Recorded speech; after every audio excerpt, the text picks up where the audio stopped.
Hey guys, good morning and welcome to my new blog. तो जैसा कि आप सब लोगों को पता है कि हम लोग इस समय जयपुर में हैं, तो आज है मेरा जयपुर में डे 2। तो हम लोग आज आए हैं यहाँ नाहरगढ़ की हवेली देखने। तो चलिए हम लोग यहाँ से अंदर चलते हैं। सबसे पहले तो हम लोग लेंगे टिकट और सारी चीज़ें हम आपको साथ में बताते हैं कि यहाँ पे क्या फ़ीस है, कैसे अंदर जाना है, क्या क्या देखने को मिलेगा। तो दोस्तों बिना देरी करते हुए हम लोग अंदर की तरफ बढ़े, क्योंकि हम लोग बहुत एक्साइटेड थे ये किला देखने के लिए। पिछली बार हमने ये नहीं देख पाया था, तो हम लोग अंदर है। उसमें हम लोगों ने सबसे पहले देखा ये जो यहाँ पे छोटे छोटे मुकले बने हुए थे, ये यहाँ से दूरी नापने के लिए थे। छोटे मुकले दूरी के लिए और बड़े मुकले पास के लिए। उसके बाद हम लोग टिकट काउंटर पे गए अंदर की तरफ, हमने टिकट ली। और यहाँ पे दोस्तों ये लगी है पूरी लिस्ट, जो कि इंडियन और फॉरेनर्स और बच्चों के लिए सबके लिए है। उसके बाद दोस्तों हम अंदर गए, वहाँ देख के साथ हुई थोड़ी सी मस्ती। तो देखिए क्या बच्चे एंट्री फ्री नहीं है, बच्चों को जाना ही नहीं है। ओ, अब हम क्या करेंगे? अब तुम यहीं बैठो। जाना नहीं है आपको। अच्छा अंकल से परमिशन ले लो, फिर चलते हैं। जाने दीजिए ना प्लीज, मैं कोई शैतानी नहीं करूंगा अंदर। देखा, कैमरे लगे हुए हैं, पकड़ लेंगे हम आपको। तो दोस्तों हम वहाँ से आगे बढ़े और हमने देखा ये शीश महल, और इसके आगे बना हुआ था वैक्स म्यूजियम। लेकिन यहाँ एंट्री तो थी, लेकिन यहाँ पे आप वीडियोस नहीं बना सकते हैं, तो इसलिए अंदर जाना मेरे लिए बेकार था। तो हम वहाँ से आगे बढ़े। सो गाइस, फिलहाल अभी हम लोग शीश महल और वैक्स महल देखने के लिए अंदर गए थे, लेकिन उसके चार्जेस भी 500 रुपीज़ है इंडियन के लिए, 700 है फॉरेन के लिए। अगर बच्चा 3 साल का है तो उसका चार्ज कुछ नहीं है, लेकिन 3 साल से ऊपर का है तो उसका चार्ज है वही 500 रुपीज़। बट उन्होंने कहा अंदर आप कैमरा नहीं ले जा सकते, वीडियोस नहीं बना सकते, तो मेरे लिए वो था टाइम वेस्ट। अभी चलते हम आगे। हमने आपको एक और लोकेशन दिखाई, यहाँ से पूरा नाहरगढ़ के फोर्ट के बाहर का व्यू दिख रहा था। तो हम चलते हैं अंदर। तो दोस्तों उसके बाद हम बढ़े आगे, और आगे बढ़ने के बाद हमने सबसे पहले देखी ये बावड़ी। तो सोचिए दोस्तों, इस बावड़ी का काम होता है पानी को स्टोर करना और उसे प्यूरिफाई करके लोगों के पीने लायक बनाना। उसके बाद दोस्तों हम आगे बढ़े, हमने देखा नाहर सिंह का भौमिया मंदिर, जो कि आगे चल के हमने देखा तो एक छोटा सा मंदिर बना हुआ था। तो ये यहाँ का छोटा सा मंदिर है, जो कि नाहरगढ़ के महाराज के नाम से ये देखे नाहरगढ़ जी टेम्पल। तो यहाँ देखा, जो कि अंदर कोई मूर्ति नहीं रखी थी। तो ये देखने के बाद दोस्तों हम लोग वापस आए और हम लोग देखने लगे ये पैलेस। तो दोस्तों ये है महल का मेन एंट्रेंस। जो आप टिकट लेते हैं वो लेके आपको यहीं से अंदर जानी है और चेक करानी है। तो दोस्तों हम लोग जब अंदर आए तो हमने यहाँ की जो आर्ट थी वो देखी। दोस्तों आप सब जैसा कि जानते हैं, हमारा हज़ारों साल पुराना इतिहास है, मगर ये आज भी वैसे ही सलामत है। आप देख सकते हैं कि कितनी पुरानी लकड़ी है, लेकिन फिर भी सलामत है। उसके बाद दोस्तों हम लोग अंदर आए। अंदर आने के बाद पहले हमने थोड़े से वीडियोस लिए, फ़ोटोज़ लिए, फिर हमने हमारे लिए गाइड हायर किया। दोस्तों बाहर जाओ तो एक गाइड हायर कर लो तो आपको हिस्ट्री पता चल जाती है। तो दोस्तों हमारे गाइड भैया ने बताया कि पुराने समय का किचन है, और ये है वो स्टोर रूम जहाँ पूरे महल के लोगों के लिए भोजन बनाने का सामान रखा जाता था। उसके बाद दोस्तों हम ऊपर आए। ऊपर आने के बाद हमने देखे ये सूरज, जो कि कितने पुराने हैं। फिर उसके बाद हम और ऊपर आए तो हमें गाइड ने बताया कि ये खिड़कियाँ जो आमने सामने महाराज और केवल महारानी के कमरों की खुलती हैं, जिनसे वो एक दूसरे को देख सकते थे। फिर हम लोग यहाँ आए तो इस पोर्शन में हमने देखा कि यहाँ पे भी वैसी ही कलाकारी की हुई थी, और यहाँ पूरे में जो कलाकारी थी वो सिर्फ फूल पत्ती से की हुई थी। तो लेकिन हमने देखा कि ऊपर के एक पोर्शन की कलाकारी डैमेज हो चुकी थी, कि दोस्तों ऊपर धूप आती है, ऊपर बारिश होती है, तो कभी कभी अंदर बौछार भी आ जाती होगी, तो इसलिए ऊपर की जो नक्काशी थी वो थोड़ी डैमेज हो चुकी थी। उसके बाद दोस्तों हम लोग आगे बढ़े। हम लोगों ने आगे और चीज़ें देखी, मगर एक चीज़ थी कि जो फूल पत्ती वाली डिज़ाइन थी ये पूरे पैलेस में बनी हुई थी। और ये रहा मिरर। तो जहाँ मिरर है वहाँ पल्लवी अवस्थी है। मिरर को पल्लवी अवस्थी कभी रेजिस्ट नहीं करती हैं। तो दोस्तों उसके बाद जो है हम लोग आगे बढ़े। आगे हम लोगों ने देखा कि ये पतली पतली गलियां बनी हुई थी। तो हम लोगों ने गाइड से पूछा कि ये गलियां क्या है, क्यों है। तो वो कहने लगा इन्हीं गलियों के थ्रू जो महाराज थे वो महारानियों के कमरों में प्रवेश करते थे बिना किसी को पता चले, और इन्हीं गलियों की वजह से इसे भूल भुलैया बोला जाता है। नाहर सिंह के किले को भूल भुलैया भी बोला जाता है। उसके बाद दोस्तों हम आ गए टेरेस पर, और टेरेस पर आने के बाद हमने देखा कि यहाँ पर इतनी धूप थी कि कुछ कहने के लिए नहीं, क्योंकि ये किला बहुत ऊंचाई पर बना हुआ है, इसलिए यहाँ पर धूप भी बहुत बुरी तरीके से थी। फिर हम लोगों ने देखा चारों तरफ का नज़ारा, ये झील थी, और दोस्तों महल से बाहर का नज़ारा टेरेस से बड़ा खूबसूरत दिख रहा था। तो गाइस हमने फाइनली अपना पूरा महल जो है वो घूम लिया। अब हम नीचे उतर रहे हैं और यहाँ से जाएंगे बाहर, क्योंकि यहाँ आप आते हैं ना, तो अगर आप एक गाइड हायर कर लेना तो वो ज़्यादा बेस्ट होता है, क्योंकि गाइड आपको 10 to 15 मिनट्स में पूरा महल अच्छे से जो है घुमा देगा और हम लोग घंटों घूमेंगे, लेकिन अपने आप यहाँ कुछ नहीं घूम सकते। तो चलिए हम यहाँ से बाहर चलते हैं।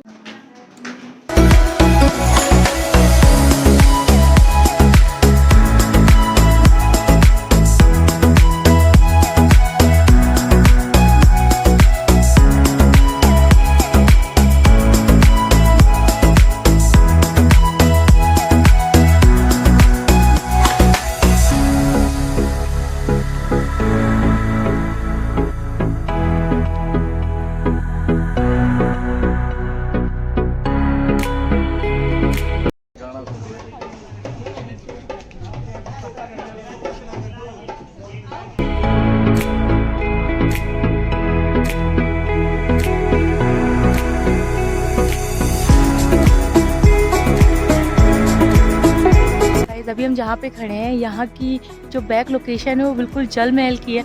तो हम आपको दिखाते हैं कि यहाँ से जल महल कैसा दिख रहा है और क्या व्यू है। तो चलिए हम आपको पूरा व्यू दिखाते हैं यहाँ से।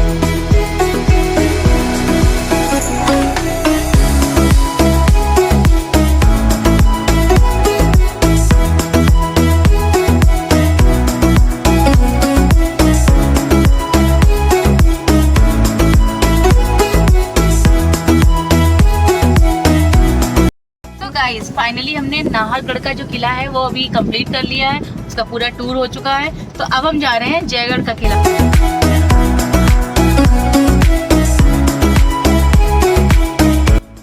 तो गाइस फिलहाल हम पहुंच चुके हैं अभी जयगढ़ फोर्ट और अभी हम लोग डायरेक्ट गाड़ी से ही ऊपर की तरफ जाएंगे। तो गाइज नाहरगढ़ फोर्ट के बाद हम जयगढ़ फोर्ट गए, हमने वहाँ टिकट ली। टिकट के बाद जब अंदर जा रहे तो हमें पता चला कि आप यहाँ गाड़ी ले जा सकते हैं, गाड़ी अलाउड है। तो दोस्तों गाड़ी अंदर ले जाने के बाद हमने देखा कि जहाँ गाड़ी की चढ़ाई थी वो बहुत ऊंचाई पर है। तो अगर आप गाड़ी बहुत अच्छे से चला लेते हैं तभी आप गाड़ी ऊपर लेके जाइए, क्योंकि गाड़ी को बहुत ऊंचाई के ऊपर तक ले जाना होता है। तो गाइस पूरे जयपुर में कई फोर्ट है, लेकिन सारे फोर्टों में जयगढ़ का जो फोर्ट है यहाँ पे आप गाड़ी अंदर तक ले आ सकते हैं और पूरे फोर्ट को आप गाड़ी से घूम सकते हैं। तो ये यहाँ का बेस्ट है, लेकिन अगर आप गाड़ी अच्छे से चला लेते हैं तो ही चढ़ा, क्योंकि बहुत ऊंची ऊंची चढ़ाई है। तो चलिए हम बाहर चलते हैं, हम आपको दिखाते हैं यहाँ की तोप। तो दोस्तों इस कैनन को जयवान तोप भी बोला जाता है। दोस्तों इसे राजा जयसिंह द्वितीय ने अपने शासनकाल में बनवाया था। इसका निर्माण 1720 ईस्वी में हुआ था। दोस्तों इसे उन्होंने अपने महल की रक्षा के लिए बनवाया था और इसको मात्र एक ही बार चलाया गया था, जिसका गोला 35 किलोमीटर दूर चाकुस नामक गांव में गिरा था जाके, और उससे वहां पे इतना बड़ा छेद हुआ था कि तालाब बन गया था। यहाँ पे हर महल की अपनी कहानी है, अपना ही एक पूरा हिस्ट्री है। और सबसे बढ़िया यहाँ की यहाँ का कल्चर, यहाँ का ट्रेडिशन सारी चीज़ों को दिखा रहा है, दर्शा रहा है, और जिनको हम एक्सपीरियंस उनको देखकर ही कर सकते हैं। और जो रही बची कसर है वो यहाँ पे हमें जो गाइड मिलते हैं वो पूरी कर देते हैं। ये इतना पैसा खर्च करना है तो एक गाइड भी आप हायर कर सकते हैं। ये 100 रुपीज़ कॉस्ट लेते हैं ज़्यादा से ज़्यादा, और आपको पूरा महल बहुत अच्छे से एक्सप्लोर करवा देंगे। तो इसलिए ताकि आपको यहाँ की हिस्ट्री के बारे में पता चले। तो आइए और जयपुर के महल देखिए।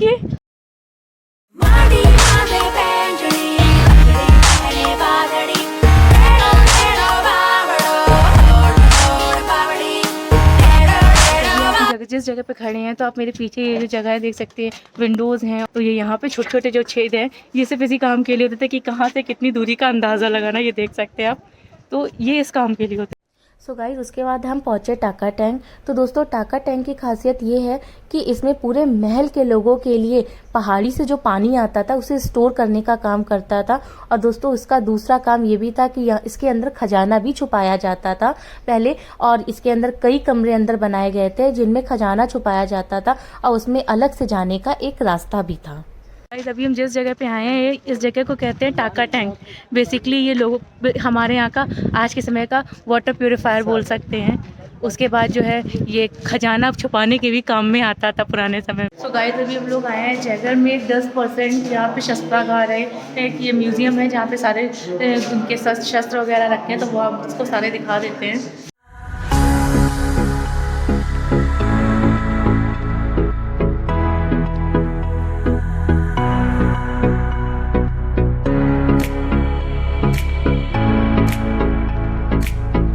फिर फाइनली हमने यहाँ का संग्रहालय भी घूम लिया है। ये आप जो जो उनके पुराने समय के मंत्री हैं, जो सेना है उनकी, जो भी अस्त्र शस्त्र होते थे उनको अंदर दिखाया गया था। तो वो एक छोटा सा पार्ट है, बाकी का जो है वो अल्बर्ट हॉल म्यूजियम में देखते हैं। तो यहाँ से चलते हैं हम आगे, तो इसके अंदर चलते हैं, अब देखते हैं इसके अंदर क्या है।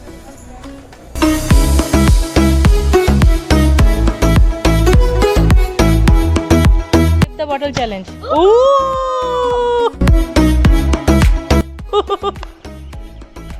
अब आपकी बारी। प्रेम तुम किस लगा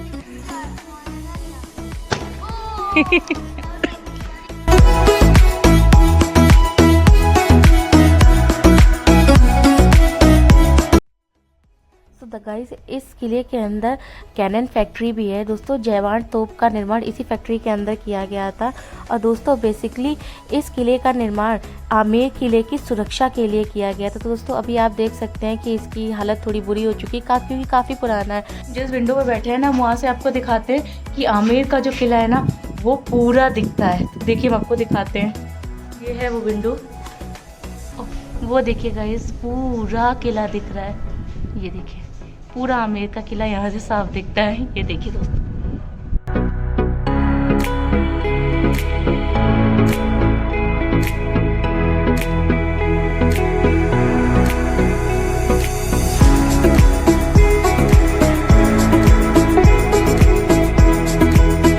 गाइस एक साथ कितने मोर हैं यहाँ पे, ये देखिए 1 2 3। तो गाइस फिलहाल हम आए हैं अभी जल महल देखने के लिए। तो यहाँ पे अभी नाइट व्यू है, नाइट मार्केट है। तो यहाँ का अभी इतनी एक कार्निवल टाइप का होता है, तो वो यहाँ पे लगा हुआ है। तो हम लोग आए हैं रात में जल महल घूमने, और यहाँ कार्निवल कैसा चल रहा है वो देखते। तो चलिए हम चलते हैं। यहाँ पे पूरा जयपुर का जो कहते हैं नहीं राजस्थानी कल्चर है वो पूरा अच्छे से दिखाया जा रहा है। तो चलिए हम लोग चलते हैं, जल महल देखते हैं और अंदर क्या हो रहा है ये भी देखना, क्योंकि पिछली बार हम जब आए थे तो यहाँ पे ऐसा कुछ भी नहीं था। चलिए हम दिखाते हैं यहाँ की मार्केट आपको।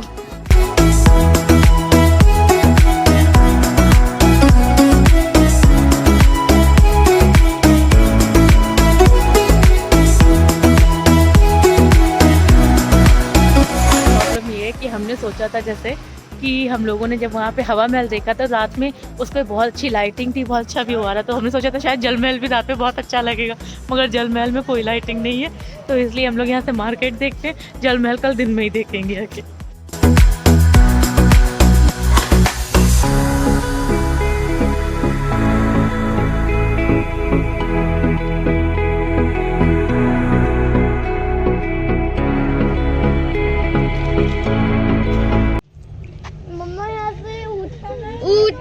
बस जाने की अभी यहाँ सब बंद हो चुका है, और जल महल में ही बिल्कुल लाइटिंग का कोई फोकस नहीं है। तो इसलिए हम लोग वापस जा रहे हैं, क्योंकि अब फ़ायदा भी नहीं है घूमने से। एक तो यहाँ चीज़ें बहुत महंगी हैं, महंगी इसलिए हैं क्योंकि हम ऐसी जगह टूरिस्ट प्लेस पे हैं। तो इसलिए चलिए हम चलते हैं घर, सॉरी होटल, घर के अलावा कुछ मुँह से नहीं निकलता। अरे वाह क्या बात है। हैप्पी बर्थडे मेरी मोटू, हैप्पी बर्थडे मोटू। Thank you. तो गाइस फाइनली मार्केट बंद हो चुकी है, हम जा रहे हैं बाहर। और मेरा आज बर्थडे, आप चाहे तो मुझे बर्थडे विश भी कर सकते हैं।